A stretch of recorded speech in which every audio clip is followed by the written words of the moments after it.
Right. Next heading, Kirchhoff laws. Kirchhoff laws to find electric current in different branch of complicated circuits. Kirchhoff gave two laws known as Kirchhoff laws of electrical circuit.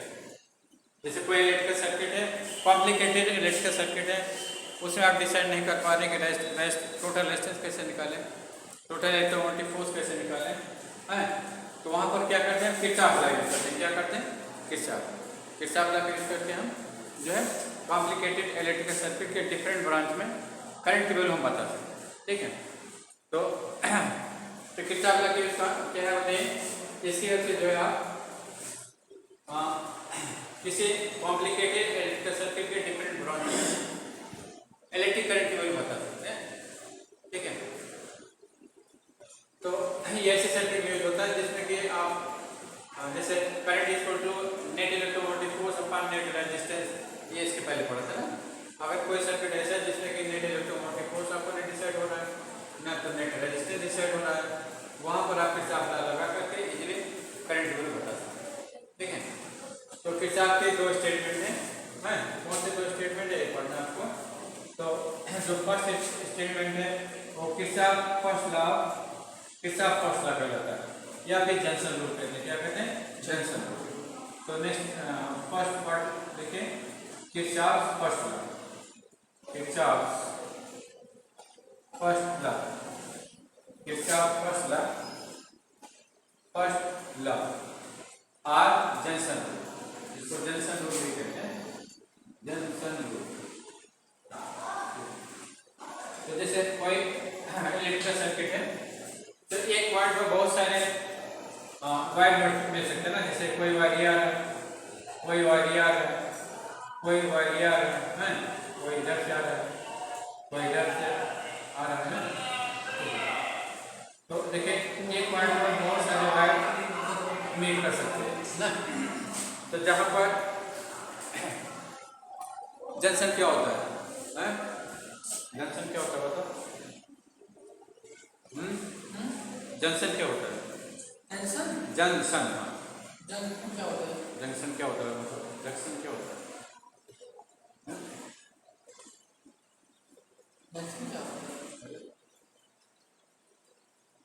Junction जहाँ पर बहुत सारे wire एक दूसरे point मिलेंगे, क्या करेगा junction पे।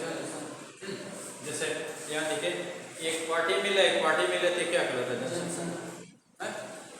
ठीक है ना, तो जहाँ पे बहुत सारी चीजें मिलेंगी वो क्या करेगी, जंक्शन। यहाँ देखिए इस पर जो है पॉइंट पर बहुत सारे वायर इलेक्ट्रिकल सर्किट आकर मीट कर रहे हैं, ये क्या करेगा, जंक्शन कहलाएगा। तो देखिए इस ओ की ओर जो है वहाँ से करंट I1 है, ये आपका करंट I2 है, ये I3 है, I4, I5, I6 ये करंट है। इसमें देखिए I1 करंट जंक्शन को आ रही है, I2 करंट जंक्शन से दूर जा रहा है ना, I3 करंट जंक्शन को आ रहा है। ठीक है, और I4 करंट जो है जंक्शन को आ रहा है, और I3 करंट जंक्शन से दूर जा रहा था, I4 जंक्शन से दूर जा रहा है, और I5 जंक्शन को आ रहा है, I6 जंक्शन को आ रहा है। ठीक है, I7 गो जंक्शन ना, जिसमें देखिए कुछ करंट जंक्शन को आ रहा है और कुछ करंट क्या हो रहा है, जंक्शन से दूर जा रहा है ना। तो देखिए इनका स्टेटमेंट ये है कि algebraic sum of current meeting at a junction, algebraic sum of current meeting at a junction is 0, algebraic sum of current meeting at a junction is 0। ठीक है, तो ये algebraic sum of current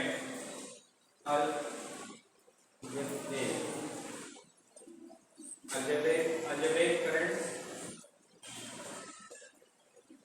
algebraic sum of current, algebraic sum of current,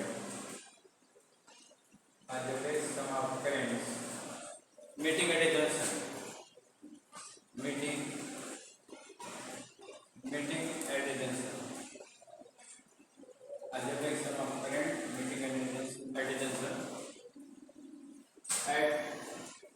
an electrical junction. At an electrical junction. Electrical junction is zero.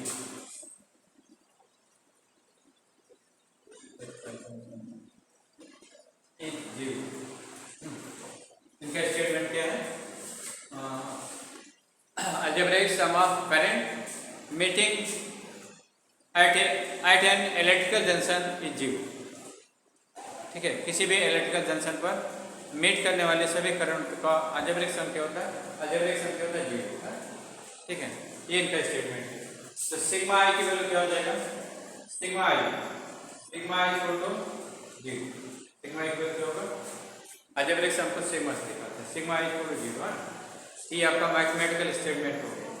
ठीक है, अब देखिए algebraic सम का क्या मतलब होता है?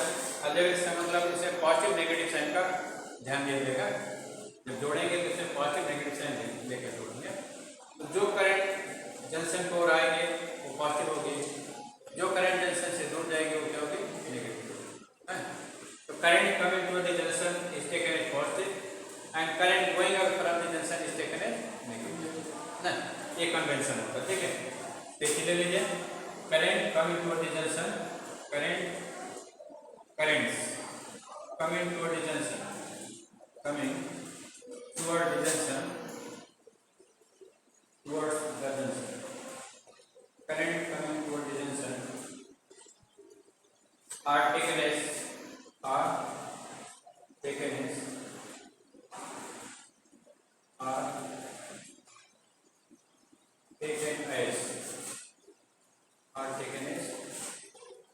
positive, are taken as positive, and current going away from the junction, current going away from the junction, current going away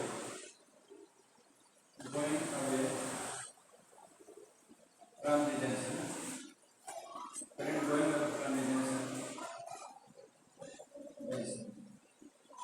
are taken as negative, are taken as negative.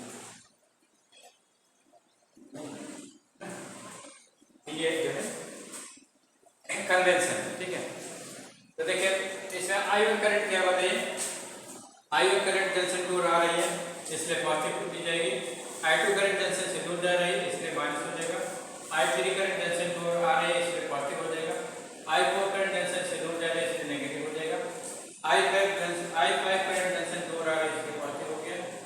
और आई सिक्स करंट जंक्शन दूर आ रही है इसलिए positive हो जाएगा. आई seven current junction से दूर जाए इसलिए नेगेटिव हो जाएगा ना. इन सबको जोड़ने वाले इसकी वैल्यू क्या आएगी? जीरो. इसकी वैल्यू क्या आएगी? जीरो ना. ठीक है, अब जो है पॉजिटिव पार्ट हम अलग कर लेते हैं, नेगेटिव पार्ट अलग कर लेते हैं. तो पॉजिटिव पार्ट आपका i1 है, i3 है और i5 है, i6. नेगेटिव पार्ट आपका i2, i4, i7 negative part. इसकी वैल्यू क्या है? तो देखिए तो नेगेटिव पार्ट हम राइट साइड ले लेते हैं. तो i1 plus i3 plus i5 plus i6 इसको क्या हो गया? i2 plus i4 plus i7 मिल जाएगा ना. तो देखिए i1, i2, i3, i5 क्या है? Current coming to the junction. देखिए चीजें currents coming to the junction. और i2, i3, i4, i7 क्या? Current going away from the junction, current receding the junction ना. ठीक है, तो इससे क्या रिजल्ट मिला कि current algebraic sum of current या current sum of current coming to the junction is equal to sum of current receding the junction. Sum of current coming to the junction is equal to sum of current going away from the junction या receding the junction. है ना. तो देखिए ये current आ रही है इनका सम और ये करंट जा रही है इनका सम, दोनों आपस में क्या बराबर है ना. ठीक है, तो current coming toward the junction is equal to current going away from the junction. ये ना. तो देखिए करंट क्या होता है? करंट जो है ये चार्ज होता है. करंट होता है चार्ज फ्लोइंग इन 1 सेकंड ना. करंट क्या होता है? Charge flowing in 1 second. इसका मतलब sum of charge coming to the junction in 1 second is equal to sum of charge going residing the junction, going away from the junction. 1 second में जितना charge किसी junction पर आता है उतना ही charge 1 second में उस जंक्शन को छोड़ देता है। ठीक है, जितना 1 सेकंड में जितना चार्ज जंक्शन पर आएगा तो 1 सेकंड में उतना ही चार्ज जंक्शन को छोड़ देगा। है ना, इसका मतलब there is no accumulation of charge, there is no accumulation of charge, charge का एक्यूमुलेशन नहीं होता जंक्शन पे, यहाँ चार्ज रुकेगा नहीं, इकट्ठा नहीं होगा। जितना चार्ज आएगा, जैसे 5 कूलम चार्ज 1 सेकंड में आया तो 5 ही कूलम चार्ज उस जंक्शन को 1 सेकंड में छोड़ देगा। ठीक है, तो there is no accumulation of charge, there is no accumulation of charge. तो क्या बता रहा बताओ कि तो ये जो है law of conservation of charge forward कर रहा है, law of conservation of charge forward कर रहा है ना, जितना चार्ज आया उतना चार्ज गया है, जितना चार्ज। तो there is no accumulation of charge at the junction. ठीक है, तो thus Kirchhoff first law hold law of conservation of charge. Kirchhoff first law किसको होल्ड करता है? Kirchhoff first law hold law of conservation of charge, है ना। ठीक है, तो ये आपका इंपॉर्टेंट रिजल्ट मिल गया। Kirchhoff first law hold law of conservation of charge, Kirchhoff first law, Kirchhoff first law hold first law, Kirchhoff first law hold law of conservation of charge, hold law of conservation of charge, conservation of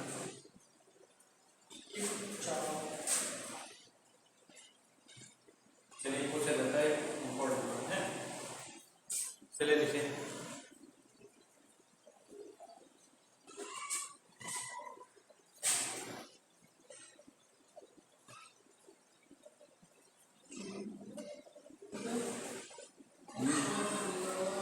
Kirchhoff first law hold law of conservation of charge.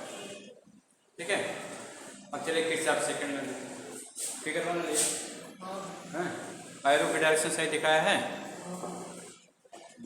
कल हम पूछेंगे, जो पढ़ाएंगे और next day पूछा जाएगा। ठीक है,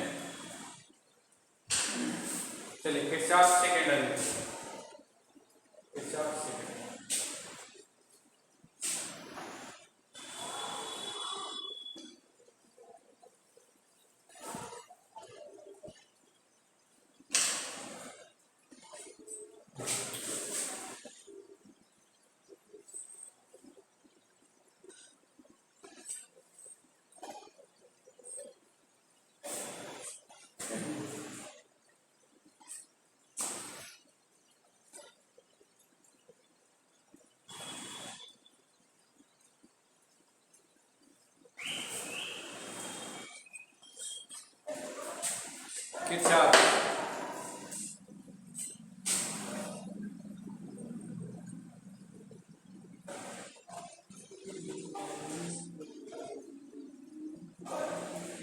किरचॉफ सेकेंड लॉ को लूप रूल भी कहते हैं। क्या कहते हैं?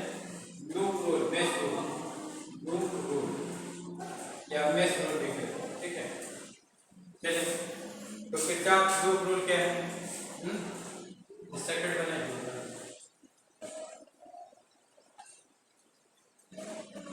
सर्किट डायग्राम बनाइए।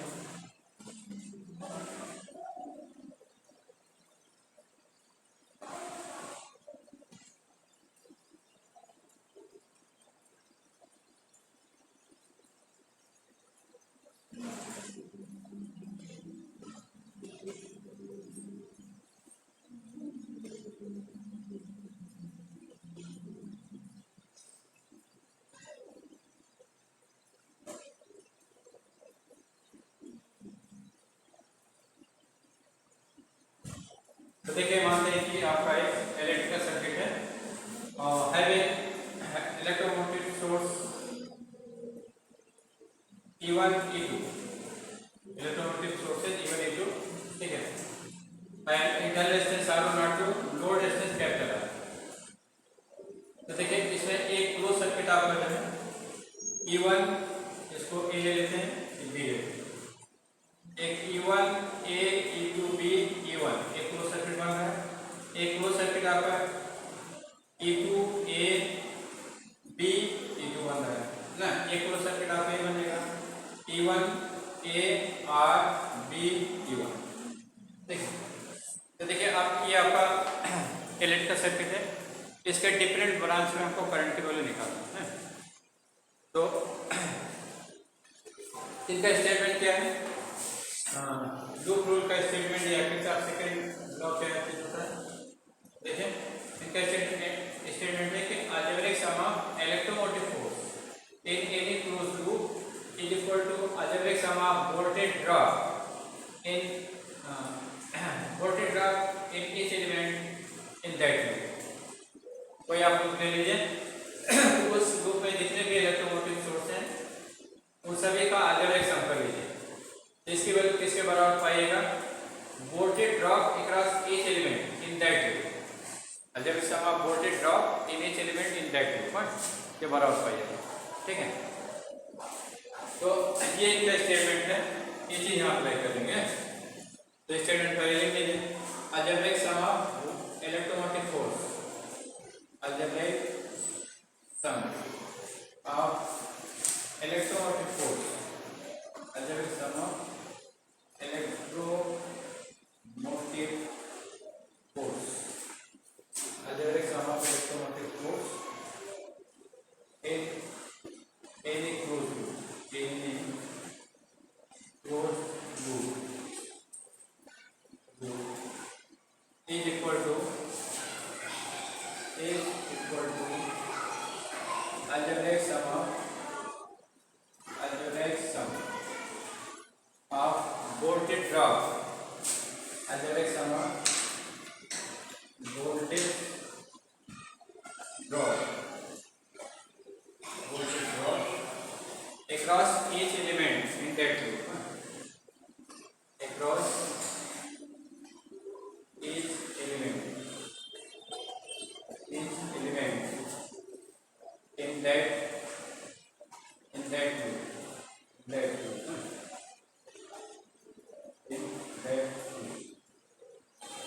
ठीक है। तो algebraic sum of electromotive force को सिग्मा ई से लिखेंगे, algebraic sum of voltage drop को सिग्मा बी से लिखेंगे। तो सिग्मा ई वोल्टेज ड्रॉप किसके बराबर होता है, product of current and resistance, product of current and resistance ना। इस तरह से सिग्मा इक्वल टू क्या होगा, सिग्मा आई आर हो जाएगा, sigma equal to sigma I R, ठीक है ना। अब देखिए algebraic sum of electromotive force का क्या मतलब है और algebraic sum of voltage drop का क्या मतलब है। उन्हें किस कंडीशन में आप इलेक्ट्रोमोटिव फोर्स पॉजिटिव लीजिएगा, किस कंडीशन में इलेक्ट्रोमोटिव फोर्स नेगेटिव लीजिएगा, है ना। तो अगर जो है करंट सर्किट से चलिए if current emerges from cell, अगर सेल करंट दे रही है, इमर्ज हो रहा है, ठीक है, तब फिर इलेक्ट्रोमोटिव फोर्स क्या होगा, पॉजिटिव, इलेक्ट्रोमोटिव फोर्स क्या होगा पॉजिटिव। और if current enter inside the cell, तब इलेक्ट्रोमोटिव फोर्स क्या होगा, नेगेटिव होगा। माने करंट डिस्चार्ज हो रही है, इलेक्ट्रोमोटिव फोर्स पॉजिटिव, चलिए सेल डिस्चार्ज हो रहा है, इलेक्ट्रोमोटिव फोर्स पॉजिटिव, और सेल अगर चार्ज होगा तो इलेक्ट्रोमोटिव फोर्स नेगेटिव ना, ठीक है। अच्छा ये चीज जो है हम कैसे पता करेंगे कि कौन रिवर्स हो रहा है, कौन चार्ज हो रहा है, कौन डिस्चार्ज हो रहा है। इसीलिए क्या करते हैं, इसे क्लोज लूप में हम क्लॉकवाइज चलते हैं या फिर एंटी क्लॉकवाइज चलते हैं। एक लूप ले लीजिए, एक सर्टेन लूप ले लीजिए, उस सर्टेन लूप में जो है क्लॉकवाइज चलिए या फिर एंटी क्लॉकवाइज चलिए ना। तो अगर जैसे एक डायरेक्शन ले लिया, मैंने मानते हैं एंटी क्लॉकवाइज ले लिया, एंटी क्लॉकवाइज ले रहे हैं तो जितने जिस सेल का नेगेटिव प्लेट पहले पड़ेगा, नेगेटिव एंटी क्लॉकवाइज मूव करते हैं इस लूप में, तो जिस सेल का नेगेटिव प्लेट पहले पड़ेगी, पॉजिटिव प्लेट बाद में पड़ेगी, उसका इलेक्ट्रोमोटिव फोर्स क्या होगा, पॉजिटिव होगा, उसका इलेक्ट्रोमोटिव फोर्स क्या होगा पॉजिटिव। और जिसका पॉजिटिव प्लेट पहले पड़ेगा, नेगेटिव बाद में पड़ेगा, उसका इलेक्ट्रोमोटिव फोर्स क्या होगा नेगेटिव, ठीक है। ये आपका वोल्टेज अरे इलेक्ट्रोमोटिव फोर्स के साइन डिसाइड करने का तरीका हो गया है। और वोल्टेज का साइन कैसे डिसाइड करेगा, वोल्टेज का साइन कैसे डिसाइड करेंगे, voltage drop in the direction of current, मैंने उसी डायरेक्शन चलेंगे, ये डायरेक्शन हमने चला था लूप में, क्लॉकवाइज चला था क्लॉकवाइज, एंटी क्लॉकवाइज चला था एंटी क्लॉकवाइज ना। एक लूप में एक ही डायरेक्शन में चल सकते हैं, चाहे क्लॉकवाइज चले चाहे एंटी क्लॉकवाइज। जैसे एंटी क्लॉकवाइज हमने चला था तो एंटी क्लॉकवाइज चलेंगे, एंटी क्लॉकवाइज चलने पर जो resistance in the direction of current lie करेगा, है जो resistance in the direction of current lie करेगा उसमें वोल्टेज ड्रॉप पॉजिटिव होगा, उसमें वोल्टेज ड्रॉप क्या होगा, पॉजिटिव। और जो resistance in the opposite direction of current lie करेगा उसमें वोल्टेज ड्रॉप क्या होगा, नेगेटिव है। ये कन्वेंशन होता है। इस कन्वेंशन को छोड़कर लगाते हुए हम इक्वेशन लिखते हैं, ठीक है। तो देखिए हमको क्या करना है, इसके डिफरेंट ब्रांच में करंट निकालना है। तो मानते हैं कि सेल E1 कितना करंट देगा, I1, सेल E2 कितनी करंट दे रही है, I2, ठीक है। ये दोनों करंट यहाँ मिल जाएंगे। अब मिल करके इसमें एक नेट करंट मानते हैं क्या बनता था, I, तो I करंट इसमें फ्लो कर रहा है ना। तो देखिए हमारे पास अब जब I करंट यहाँ पहुंचेगा, इस I करंट को दो पार्ट मिलेगा, एक इधर ना। तो जितना करंट जो है पॉजिटिव टर्मिनल से कट हुआ है उतना ही करंट नेगेटिव टर्मिनल से बैक होगा, क्योंकि चार्ज करना भी नेगेटिव करना भी डिस्ट्रॉय ना। जितना चार्ज चल रहा उतना चार्ज वापस होगा। इस तरह से सेल E1 से जितना चार्ज चला है उतना ही चार्ज क्या होगा, बैक होगा, उतना ही चार्ज क्या होगा, बैक होगा ना। इस तरह से I जब करंट यहाँ पहुंचेगी तो I2 करंट इधर चली जाएगी, I1 करंट इधर चली जाएगी, ठीक है। अब चलिए इसमें लूप कौन सा है, एक लूप आपका ये बन रहा है, एक क्लोज लूप ये बन रहा है, एक क्लोज लूप में ही अप्लाई होगा। देखिए यहाँ से यहाँ तक चलते हैं, एक क्लोज लूप बन रहा है, कहीं खुला नहीं है ना, ठीक है। अब इसमें क्या करते हैं, एंटी क्लॉकवाइज चलते हैं। कौन सा डायरेक्शन चलते हैं, एंटी क्लॉकवाइज, ठीक है। और एक लूप आपका यहाँ बन रहा है, देखिए एक लूप इधर से बन रहा है, ठीक है। इसको बाद में देंगे। तो देखिए पहले स्टेटमेंट लिख लीजिए, voltage are moving in anticlockwise direction. पहले कन्वेंशन ले लेते हैं। कन्वेंशन क्या है, volt are moving in anticlockwise direction, are moving in clockwise माने घड़ी के सुई के चलने की डायरेक्शन में, clockwise or anti clockwise,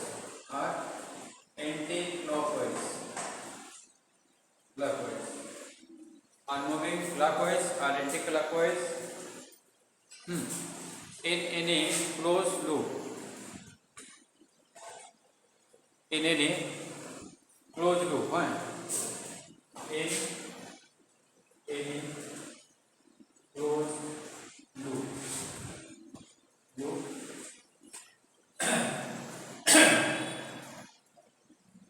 if negative plate of negative plate of cell lie first, negative plate of cell lie first and positive plate later, and positive plate later, positive plate later, then electromotive force is taken as positive, then electromotive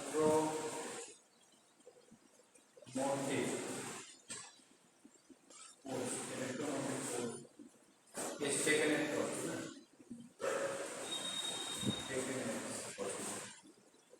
electromotive force is taken as, ठीक है। और and if positive plate lie first, positive plate lie first, lie first and negative plate later, first and negative plate later, then electromotive force of cell, then electromotive force of cell, electromotive force of cell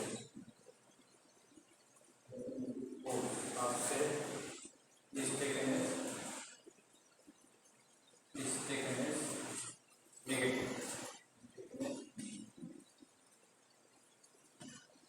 ये तो electromotive force के लिए हो गया। Voltage drop के लिए आ जाइए, तो voltage drop in the direction of current, voltage drop in the direction of current is taken as positive, ठीक है।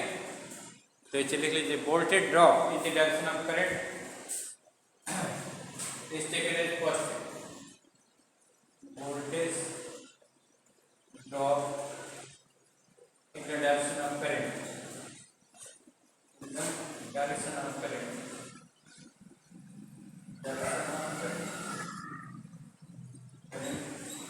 is taken as first, is taken as positive, taken as positive, and voltage drop in the opposite direction of current is taken as negative, and voltage drop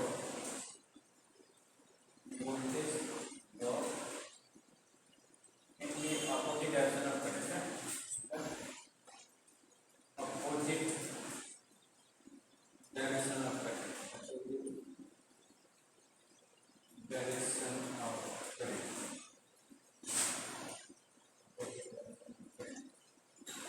is taken as negative.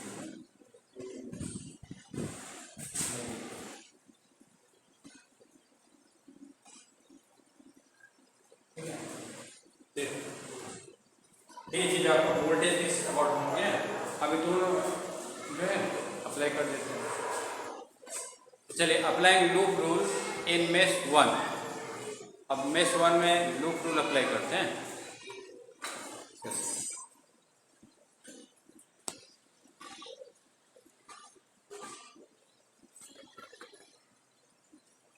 Applying loop rule in mesh 1,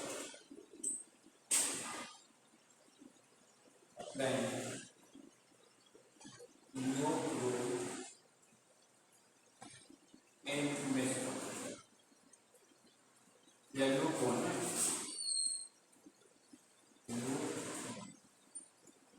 loop 1 आपका ये इस loop में हम क्या करते हैं, anti clockwise चलते हैं, क्योंकि एक लूप में हम क्लॉकवाइज चल सकते हैं और एंटी क्लॉकवाइज चल सकते हैं।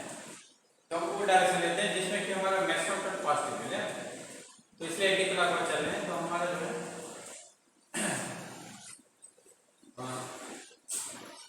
इलेक्ट्रोमोटिव फोर्स E1 पॉजिटिव मिल जाएगा, E2 नेगेटिव मिल जाएगा, voltage drop in R1 positive मिल जाएगा और voltage drop in R2 negative मिल जाएगा। चलिए एंटी क्लॉकवाइज मूव करते हैं। सेल के नेगेटिव टर्मिनल है, नेगेटिव टर्मिनल जाते हैं, पॉजिटिव टर्मिनल है ना, ठीक है। फिर देखिए आगे की ओर बढ़ते हैं और फिर इधर जा रहे हैं, ये पॉजिटिव से नेगेटिव की ओर चल रहे हैं, फिर इसके बाद बैक हो रहे हैं ना। तो देखिए E1 सेल जो है, E1 सेल का नेगेटिव प्लेट पहले लाइन करें, पॉजिटिव बाद में। E1 सेल का नेगेटिव प्लेट क्या है, पहले लाइन करें और पॉजिटिव बाद में लाइन कर रहा है, इसलिए E1 में जो वोल्टेज गिरेगा क्या होगा, पॉजिटिव होगा। E1 में जो वोल्टेज गिरेगा क्या होगा, पॉजिटिव ना, तो इससे E1 पॉजिटिव देंगे, ठीक है। अब आगे बढ़िए, तो देखिए E2 है, E2 में देखिए E2 में जो है पॉजिटिव पहले लाइन कर रहा है, नेगेटिव बाद में। एंटी क्लॉकवाइज चल रहे हैं, एंटी क्लॉकवाइज मोशन में पॉजिटिव पहले लाइन कर रहा है, नेगेटिव बाद में, तो इसलिए जो है इसमें जो वोल्टेज गिरे वो नेगेटिव होगा, क्या होगा, नेगेटिव है। अब उसके बाद जो ये इलेक्ट्रोमोटिव सोर्स थे दोनों के लिए हमने लिख दिया, कुछ दोनों का अलग सम कर दिया मैंने, ठीक है। अब वोल्टेज ड्रॉप कहाँ होगा, रेजिस्टेंस होता है, तो वोल्टेज R1 में गिरेगा और R2 में गिरेगा, ठीक है। तो चलिए वोल्टेज चेक करिए, तो एंटी क्लॉकवाइज चलते हैं, तो R1 रेजिस्टेंस जो है इन द डायरेक्शन ऑफ करंट है। देखिए आप इधर देखिए,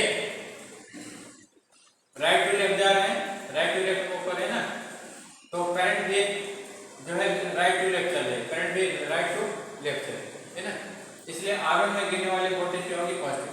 R1 में गिरने वाली वोल्टेज क्या होगी, पॉजिटिव होगी, इसलिए E1 माइनस E2 हो जाएगा, I1 इंटू R1 हो जाएगा, ठीक है। फिर आगे की ओर बढ़िए, आगे की ओर बढ़ते हैं, ठीक है, आगे की ओर बढ़ते हैं, तो I2 जो है B से A की ओर आ रहा है, और आप जो है A से B की ओर मूव कर रहे हैं, आप क्या कर रहे हैं, A से B की ओर मूव कर रहे हैं। देखिए करंट I2 B से A की ओर आ रही है, आप A से B की ओर जा रहे हैं, ये रेजिस्टेंस क्या होगा, करंट के चलने के अपोजिट डायरेक्शन में लाई कर रहा है, करंट के चलने के अपोजिट डायरेक्शन में लाई कर रहा है, इसमें इसलिए इसमें गिरने वाली वोल्टेज क्या लेंगे, नेगेटिव लेंगे, इसलिए नेगेटिव I2 R2 हो जाएगा, negative I2 R2, equation number 1, ठीक है। अब उसके बाद देखिए लूप 2 आ जाए, लूप 2, तो apply loop rule in loop, apply loop rule in loop, apply loop rule in loop, in loop, loop 2 में लूप रूल अप्लाई कर देते हैं। तो चलिए इसमें भी हम एंटी क्लॉकवाइज चलते हैं, एंटी क्लॉकवाइज चलेंगे, देखिए सेल E2 का पॉजिटिव नेगेटिव प्लेट पहले लाई कर रहा है और पॉजिटिव बाद में, इसलिए इसमें गिरने वाली वोल्टेज क्या होगी, पॉजिटिव होगी, क्योंकि हम इधर टोटल है ना, एंटी क्लॉकवाइज डायरेक्शन ये हमारा बनेगा।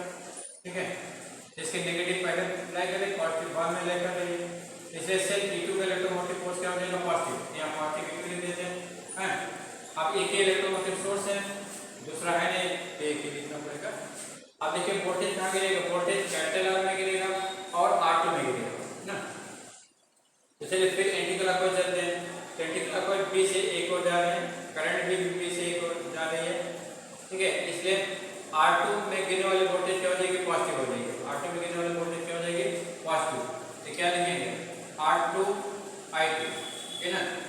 फिर आगे को मूव कर रहे हैं, तो देखिए आप लेफ्ट टू राइट जा रहे हैं और करंट भी लेफ्ट टू राइट चल रही है, करंट भी क्या हो रही है, लेफ्ट टू राइट जा रहे हैं ना। इसलिए इसमें गिरने वाली वोल्टेज क्या हो जाएगी, क्या हो जाएगी, positive.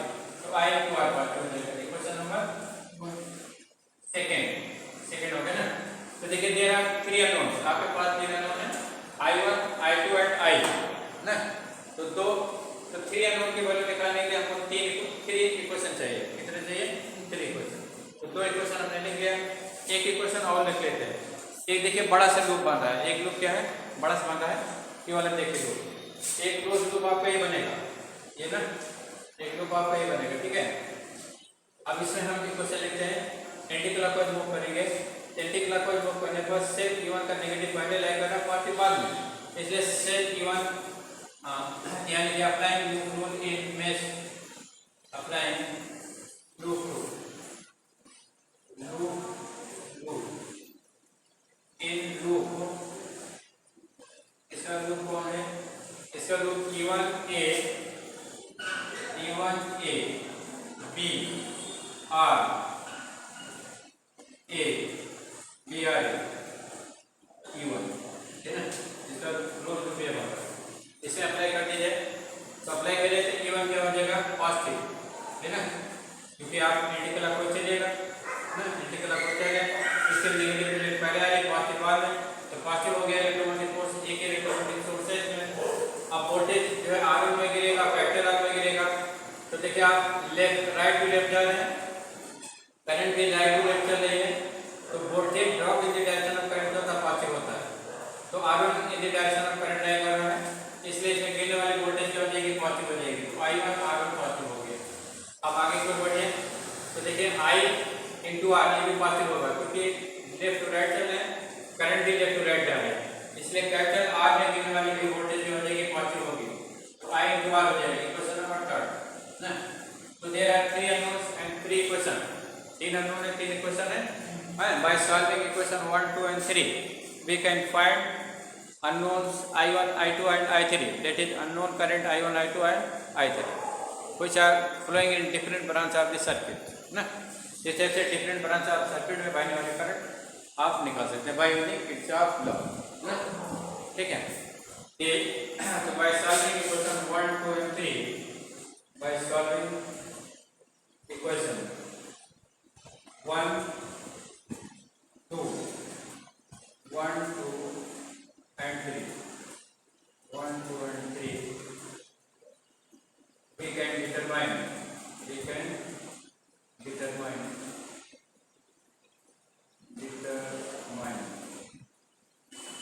value of currents I1, I2 and I3, value of currents I1, I2 and I.